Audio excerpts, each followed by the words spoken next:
Yes GTA mega convention 2025 అంగరంగ వైభవంగా మన హైదరాబాద్లో తెలంగాణ గడ్డపై అయితే జరుగుతుంది. ఇప్పుడు మనతో పాటు ఉన్నారు మేడ్చల్ మల్కాజ్గిరి చాప్టర్ వివేక్ వర్ధన్ గారు. వారిని అడిగి మరి జీటీఏ కన్వెన్షన్ ఏ విధంగా ఉంది, వాళ్ళు ఎలా ఫీల్ అవుతున్నారని అయితే తెలుసుకుందాం. Hi sir.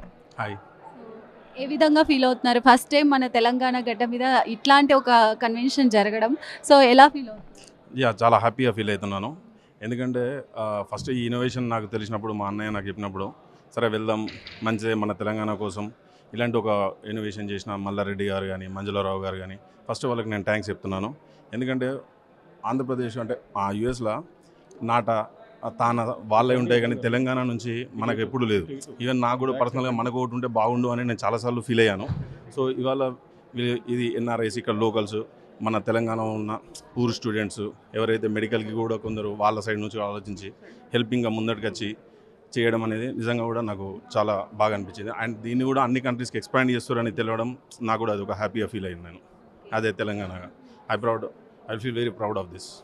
అందరు ఎన్ఆర్ఐస్ అందరినీ కూడా మన తెలంగాణ గడ్డపైకి మళ్ళీ తీసుకొస్తున్నారు. సో వాళ్ళు ఏ విధంగా మన రాష్ట్ర అభివృద్ధిలో తోడ్పడతారని మీరు అనుకుంటున్నారు? కంపల్సరీ వాళ్ళు తోడ్పడాలి కూడా. ఎందుకంటే వాళ్ళు ఇక్కడ నుంచే వెళ్ళారు కాబట్టి మళ్ళీ ఇక్కడికి వచ్చి మళ్ళీ ఏదైనా తిరిగి ఇవ్వాలి కదా మన స్టేట్కి కానీ మన కమ్యూనిటీ ఇక్కడ తెలంగాణ కమ్యూనిటీకి.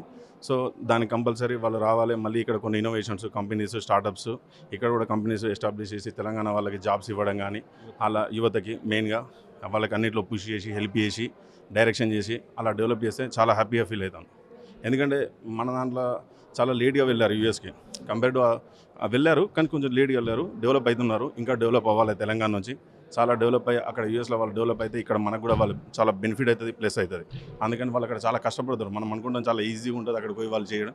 ఎందుకంటే ఉన్న స్టేట్లోనే మనం ఏం చేయలేకపోతున్నాం, వాళ్ళు అక్కడికి వెళ్ళి ఏదో దేశంలో వెళ్ళి చేస్తారంటే it's feel very great about them. మేము జీటీఏలో మీకు బాగా నచ్చిన సెక్టార్ ఏంటి? అంటే ఇది నాకు చాలా బాగా నచ్చింది ఈ జీటీఏ అసోసియేషన్లో అని. అంటే జీటీఏ అసోసియేషన్లో నేను అసలు ఎక్స్పెక్ట్ చేయలేదు. వీళ్ళు చాప్టర్స్ పెట్టి ఒక డిస్టిక్లలో అంత లోపలి కనెక్ట్ అవ్వడం అనేది అది చాలా నాకు నచ్చింది.